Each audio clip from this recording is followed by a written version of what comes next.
Hey, Fight fans, welcome back to Carlo Perusa MMA. Today, with a reoccurring guest to the program, he is UFC vet. He is BKFC fighter, Mr. Parker Porter, getting ready to return to that bare knuckle square, taking on Mr. Dillon Clekler coming up June 14th. Parker, what's up, my friend? How are you doing? Going on, man? I'm doing great. How you doing? I'm doing good, man. You know, so awesome to see a fight gets announced just this week or last week, something very recently now. We see that you get announced for Dillon. You know, you were able to make your first experience through that bare knuckle environment against Chase Gormley last February. Things went really well for you, able to pick up that first round knockout. Was this just a given? Did you know you were going to step in there again? Yeah. After that first experience, I was like, all right, this is the next step. You know, like originally, like I said before, you know, I wasn't sure. It came across, and I was like, let's throw our hat in the ring and see what happens. And now I'm hooked on it, man. I love it. The promotion's been great to me. You know, I love the boxing, the bare knuckle side, taking the gloves off. It's totally different, man. And I love everything about it. You know, that fight over Chase, I mean, what a great performance for you. Obviously, you were able to get him with that right there. Was able to put him to sleep. Walk me through that finishing moments. What stood out for you in that time frame? Man, it was, you know, like I've been doing this a long time, so I'm not really necessarily thinking any one particular thing other than like, all right, how do I get the finish? How do I get the finish? Well, you know, be cautious. Like after that first knockdown, I knew, telling myself before the fight even started, I was like, I'm not going to rush in. I'm not going to bum rush in if I drop him. And that's just kind of a, you know, like I feel like an experience kind of thing, because me personally, you know, like this is only the first time I've been doing boxing and had the actual opportunity to get back up if I've been knocked down and not just continue the fight right away on the ground. But if I'm rocked and I'm back to my feet and the fight goes on, me personally, I'm swinging with everything I got. That's when I'm going to be the most dangerous. I'm a wounded animal at that point. And that's with anybody else. They're going to be, unless they're really like on ice skates, they're going to be their most dangerous right after they get back up from a knockdown, I feel like. So that was the first thing going through my head. All right, still take your time, keep probing at it. And then once I got inside and I landed that first jab coming in, everything was smooth sailing. It kicked into autopilot from there, man. It was just like, all right, keep swinging. It's going to happen. You know, you were able to fight kind of locally, kind of close to home in Connecticut there for that one. You know, what was it like to be able to celebrate that victory, return to competition for the first time from a bunch of teammates, fans? What was that like? It was the best like welcome home I ever could have gotten. I've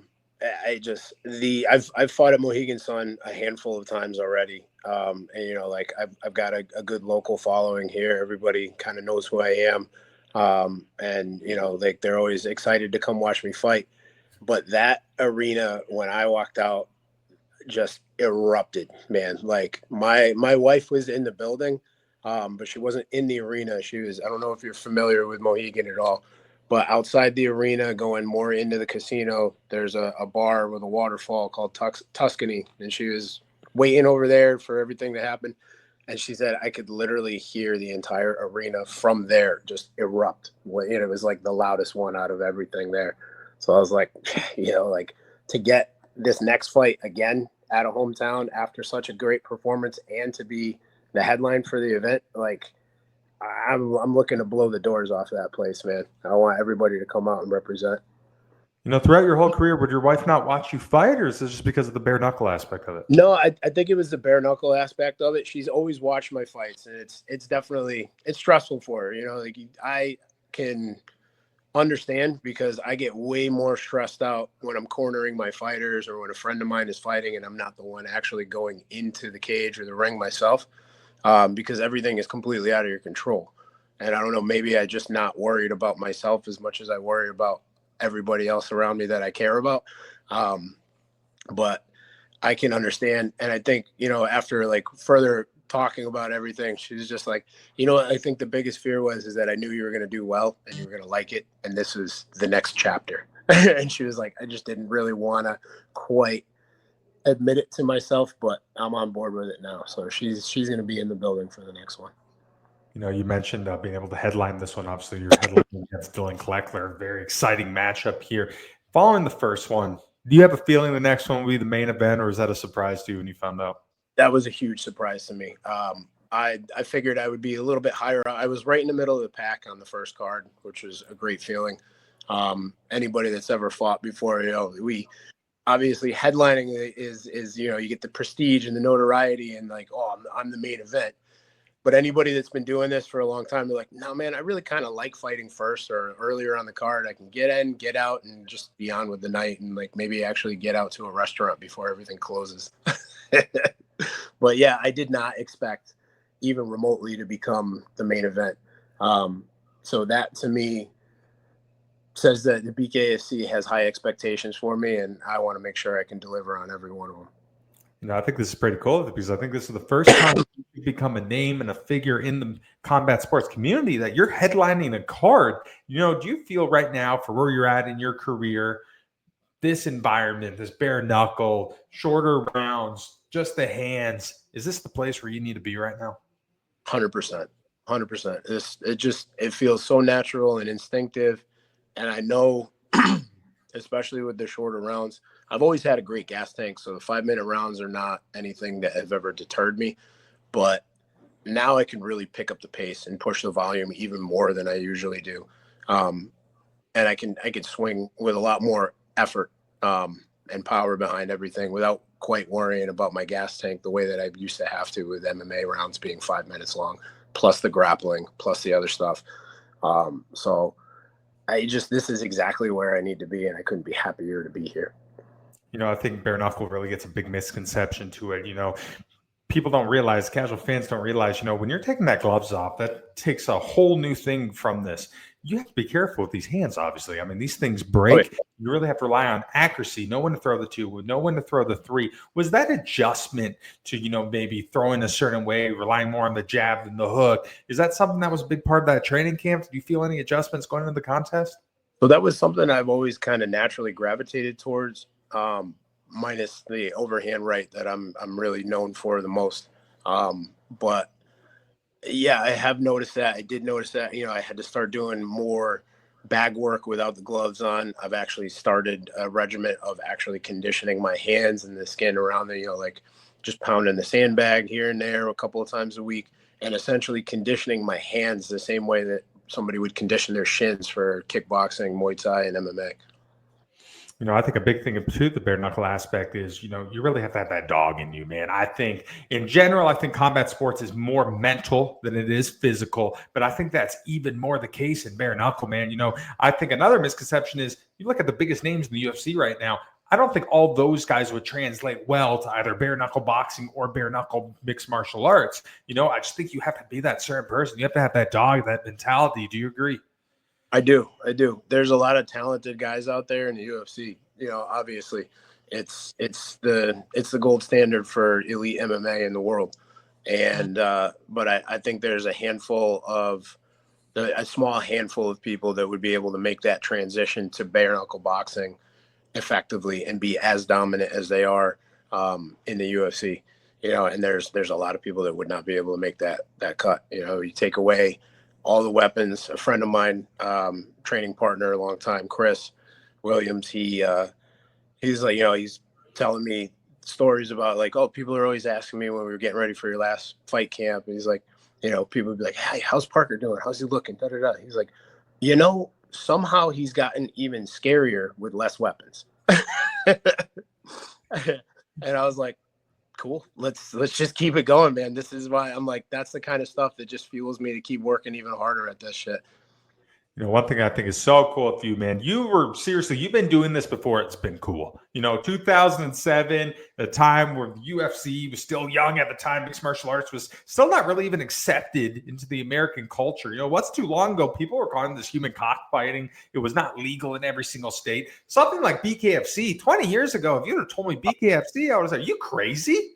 Yeah. Is it approved by any commission that many years, like 20 years ago? Forget it. It was...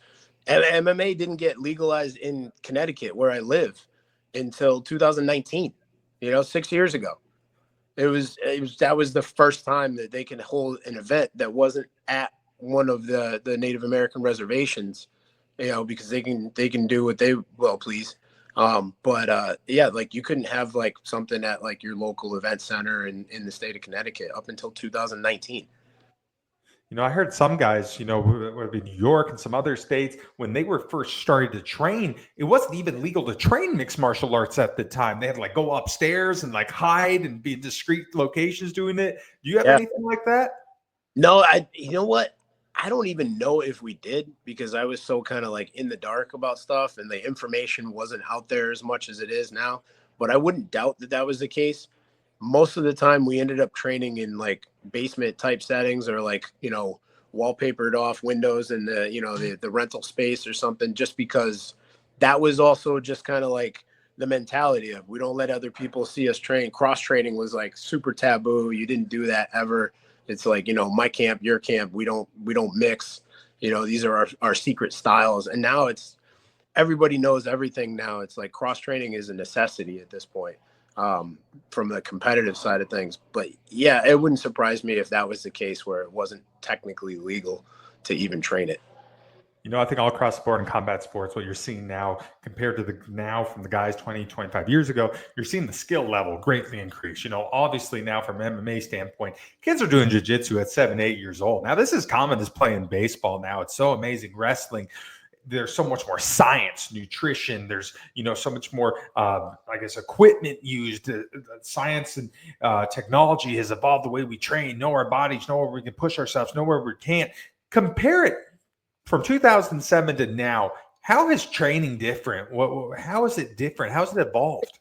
It's so different now. Like 2007, training for MMA was a lot more like a traditional boxing sparring session. What I'm saying is that typically, not everywhere, but typically in a pure boxing gym, when you spar, you're fighting. You just have headgear on and the groin protector, but you're not pulling any punches. You're ragged on. Maybe you like, obviously you don't necessarily go to try to finish somebody that's a friend of yours or a consistent training partner, but you weren't pulling punches. The mentality was you fight like you train, so you go 100% every time.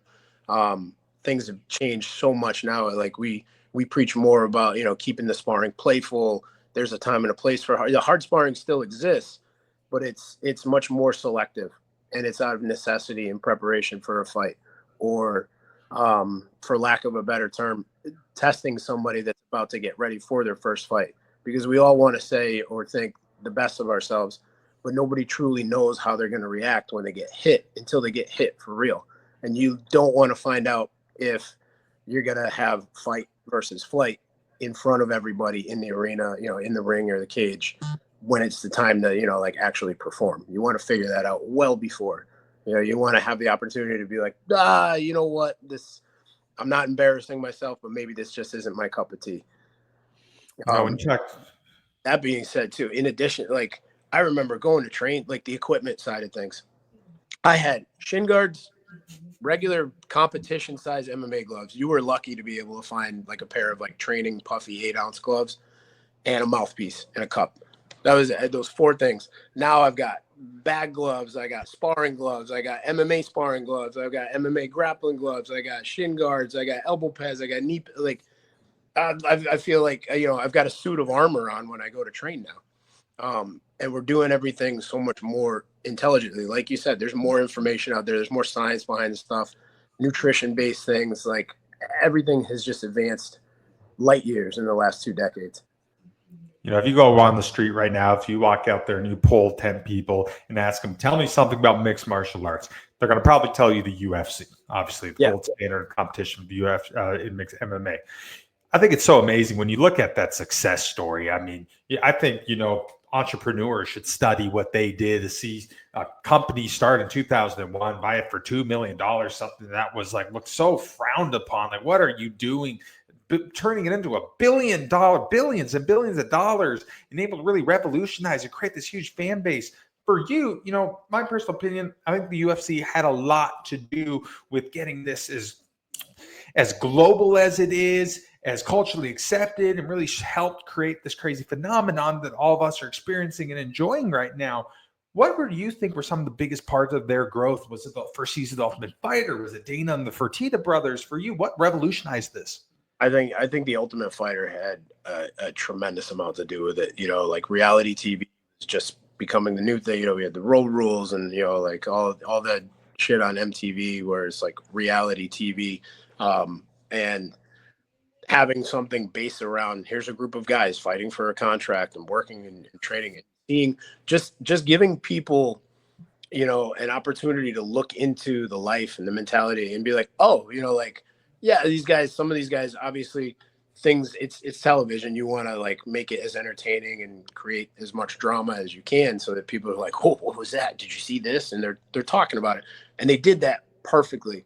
But also at the same time, they get to see the other side. It was like, oh, these guys are regular people. They're not, you know, like these are college educated guys, most of them. You know, you look at like Forrest Griffin, you know, he's not a stupid dude. He's in you know, in charge of the UFC PI now, and like he's not a dummy. Like a lot of these guys out there previously, when we were talking about early days pre Ultimate Fighter, everybody was just thought of as just being some kind of Neanderthalish meathead who, you know, flunked out of high school, and instead of getting in bar fights and getting arrested, now they're going to try and get paid for it. And that couldn't be any further from the case. Like fighters are some of the most intelligent people I've ever met. Of course, you come across a few knuckleheads here and there who have, you know, some things to say that are a little outlandish, but that's in every aspect of the world. You know, go to any college, you'll find the same thing. You know, I think one thing people don't understand, and I think you can say this for anybody in combat sports, whether it be boxers, whether it be bare knuckle boxers, bare knuckle MMA guys, whether it be mixed martial artists, the fight is more than just the fight in the ring, the square, and the cage, and the circle. It is the fight for financial freedom. It's the fight to not live a 9-to-5 life. It's a fight to live life on your own terms. You dictate what you want to do and not give in to societal norms.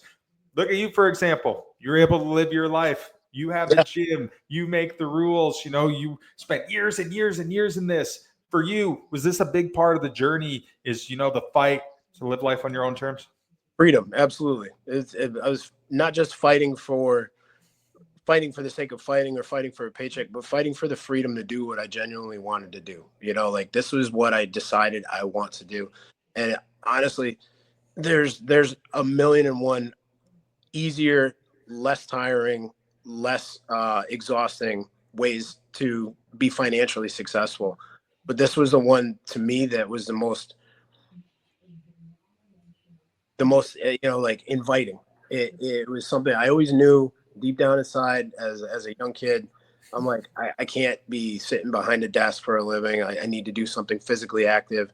If I could ever possibly want, you know, like I was in high school, early years of high school, like I'm going to go play in the NFL like every high school football player has. You know, like I'm gonna be a professional athlete.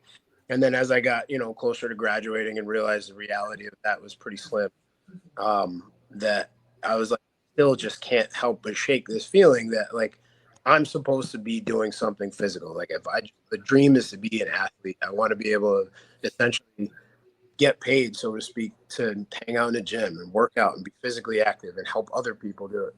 And then everything started kind of coming together. But it's also one of the most difficult things you could ever possibly do. Like it's not a glamorous life. There's a lot of sacrifice in the beginning.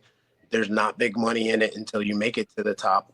And then even at the top, that money can disappear like that, you know, like just it's not a consistent flow type thing where you're like, oh, you know, like I just flipped a couple of houses and now I have some rental properties and I have that consistent residual income. No, man, you're the fight that everybody sees is a culmination of you know 6 weeks to 3 months of dedication, strictness on, you know, being strict on your diet, never miss a workout, pushing through pains, missing family functions, holidays, celebrations, you know, like it's just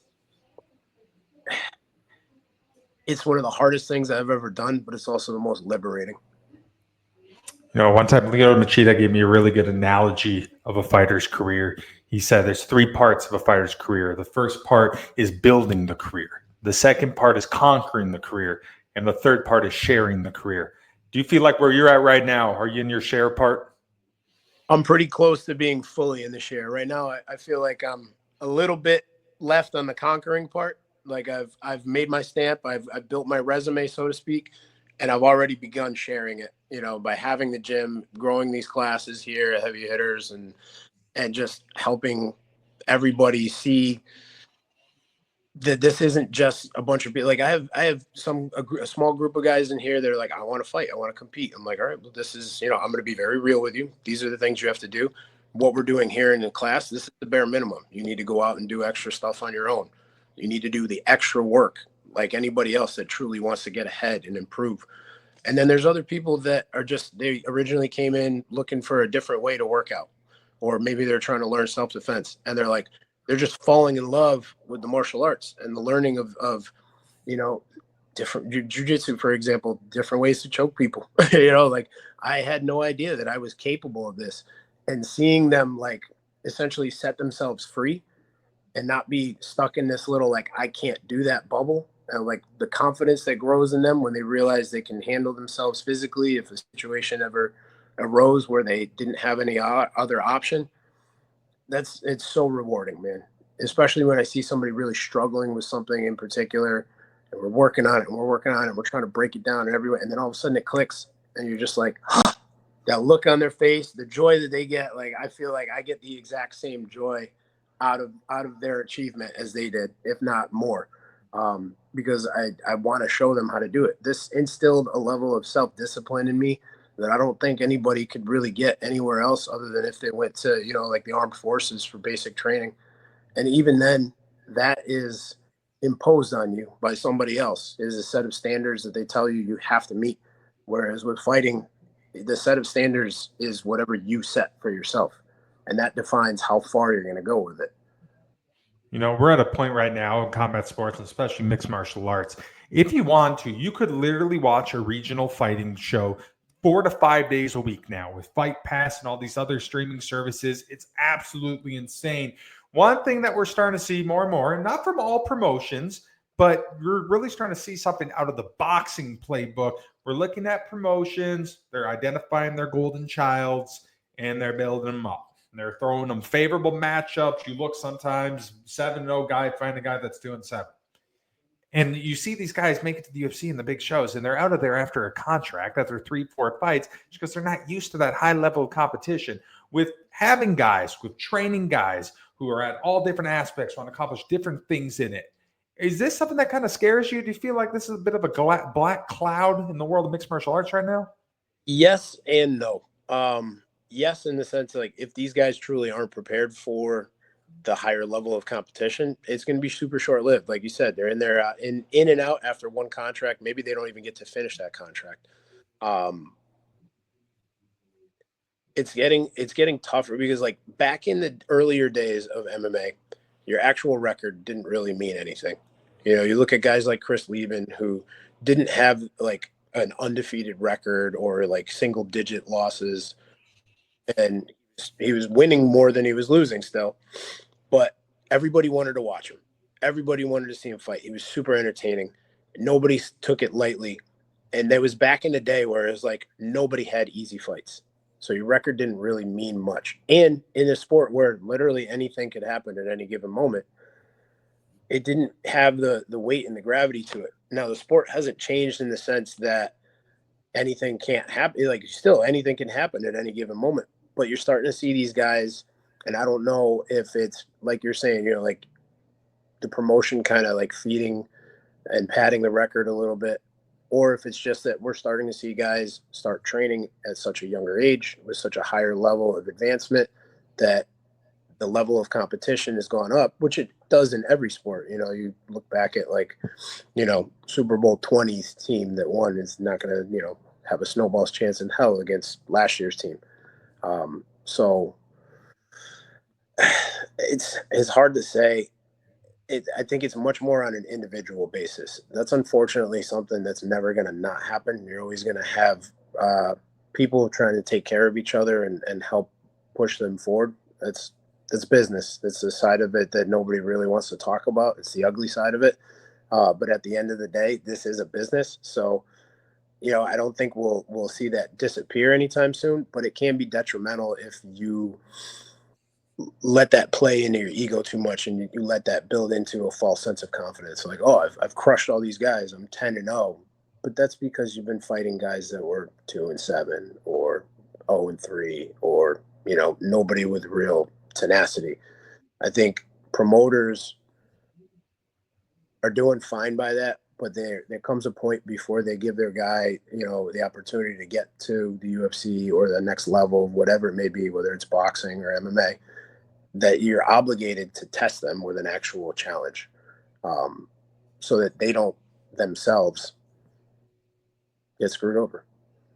Do you feel like it's important to teach the guys that you train with or train under you the business side of this?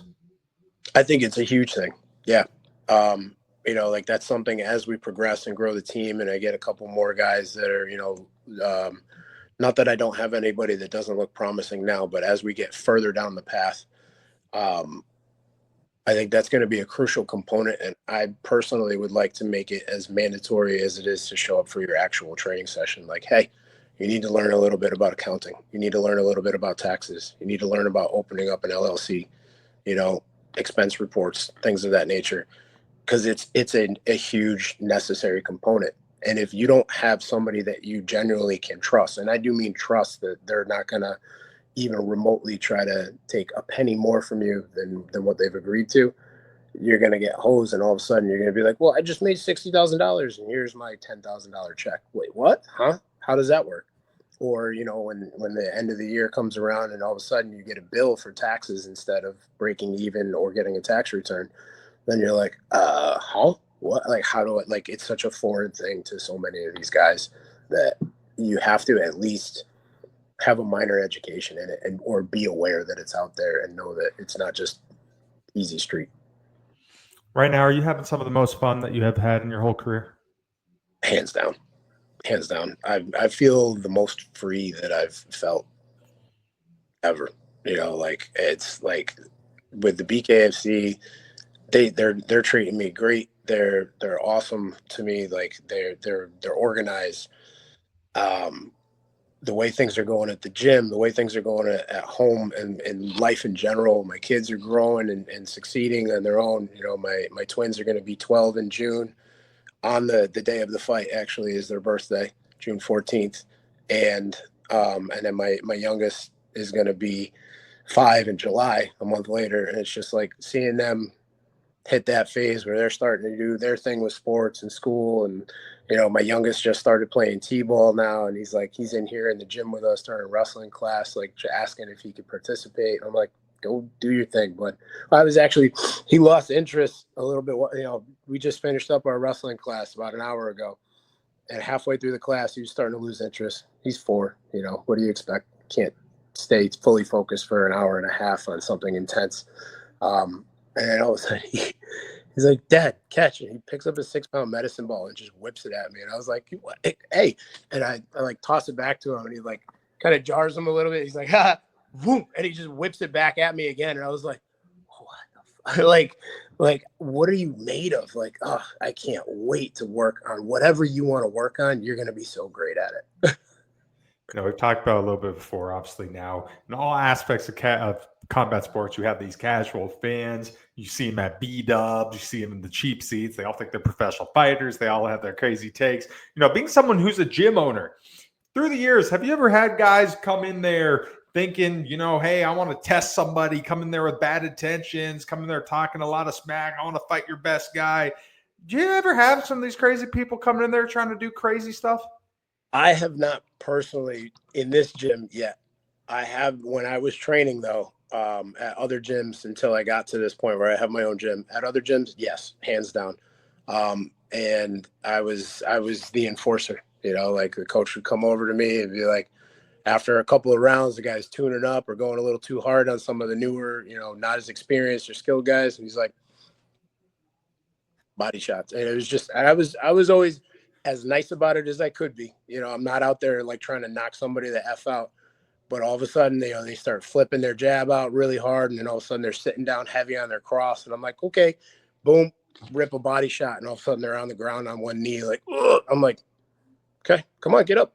Like, let's go. You think this is what it's about? It's not what it's about. You got to be taking care of your team in here.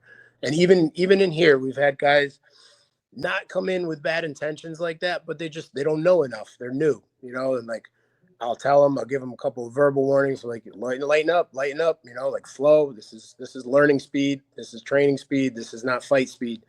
And if they don't go, I'm like, all right, next round, me, let's go. And we play around, and same kind of situation. Maybe I'll kick their leg a couple of times harder than I would normally kick somebody, or like as a like, hey man, I don't want to hurt you, but you need to realize you're going too hard. If I went this hard with you, you wouldn't like it, would you? And you're not learning anything other than how much a kick hurts.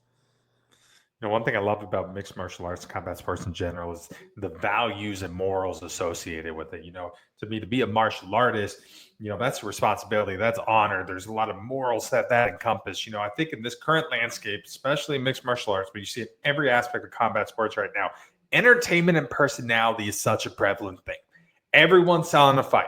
Obviously, when you have social media, as crazy as it is, that helps. And, when you look at it through the landscape of combat sports, personality and entertainment is nothing new. You had Muhammad Ali. You had Tank Abbott doing it. You had Ken Shamrock doing it. Tito Ortiz doing it. And now I think we're just at such a big stage. Social media, it's so accessible. Do you feel like this whole personality and entertainment-driven era of combat sports, is this impacting the true morals and values that's supposed to be associated with this? Absolutely. I think it's dangerously close to becoming more of a WWE type personality situation, where you guys literally have like their on-screen persona, and then they're a completely different person off.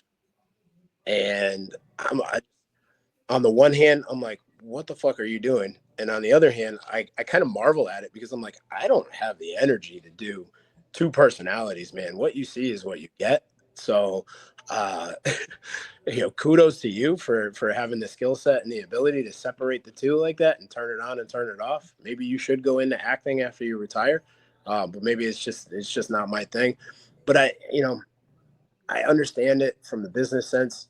People want to see, like you said, the casuals that think they're superstar coaches. They see that shit. Like, oh, he's a fucking animal. He's like, and then behind screens, he's as gentle as a lamb.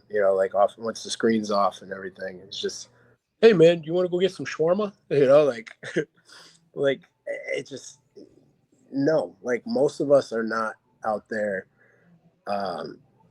just like cutthroat, bloodthirsty, like war lusting fucking animals. We're martial artists. We got into this as martial artists. We come to a stage where we enter that prize fighting stage, because we realize the skills and the arts that we've worked towards and value so much can produce a level of income that can give us some freedom and opportunities that we wouldn't be able to generate any other way. And then even still, you get some guys that are able to still maintain that martial artist mentality, like a GSP. I've never considered him a prize fighter. He's always been first and foremost a martial artist. I myself considered myself a martial artist first, and then during my later phase in the UFC, felt that my title had changed more to being a prize fighter.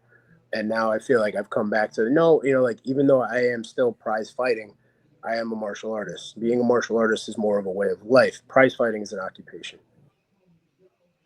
So June 14th, making your return to BKFC, ready for your second contest here, taking on Dillon Clekler. I think this is a very interesting matchup, because when you look at both of you guys, I think you very match up both well against each other. Obviously, Dillon, guy who's done a lot of MMA as well, guy who's had more BKFC experience, fought for a title, first time doing it in a while, took some time off from the whole bare knuckle boxing element of it. Overall, what do you think of him as the opponent? I think he's going to be a great opponent. I think he's going to be a great test of my skill, and I'm going to test his skill.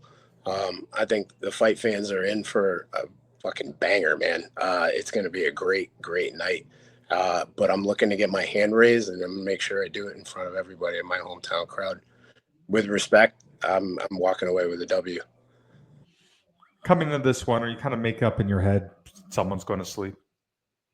Yeah, I think so. I think we're both the kind of knockout or get knocked out kind of guys. He's not going to be timid. I don't expect him to blast forward recklessly. As myself, I wouldn't either. But the minute either one of us smells blood in the water, the fists are just going to fly, man. It's going to be a flurry. With him being away from bare knuckle boxing competition for a little bit, does that give you an advantage? I know even though being away from bare knuckle boxing, he hasn't been completely inactive. So it's not like he's really going to be like getting up off the couch. It's not like he's been sitting around doing nothing. And even if he hadn't been active, nobody knows. Like, I don't know what he's doing. He could have been training and working hard this whole time to try and make some kind of comeback or really improve weak areas. So I don't know that it necessarily gives me an advantage. But I will say, I wouldn't say it gives me a significant advantage, but I do think having been more recently active, it at least gives me a slight advantage. Obviously you get to be the hometown hero for this one. Once again, get to fight Mohegan Sun, get a main event at a bunch of your friends, your family, the guys that you train with at the gym watching you.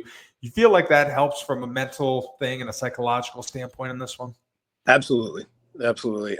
I've always been that guy to draw strength from the crowd when they get behind you, whether it was when I was playing, midget football, high school football, or whatever sport.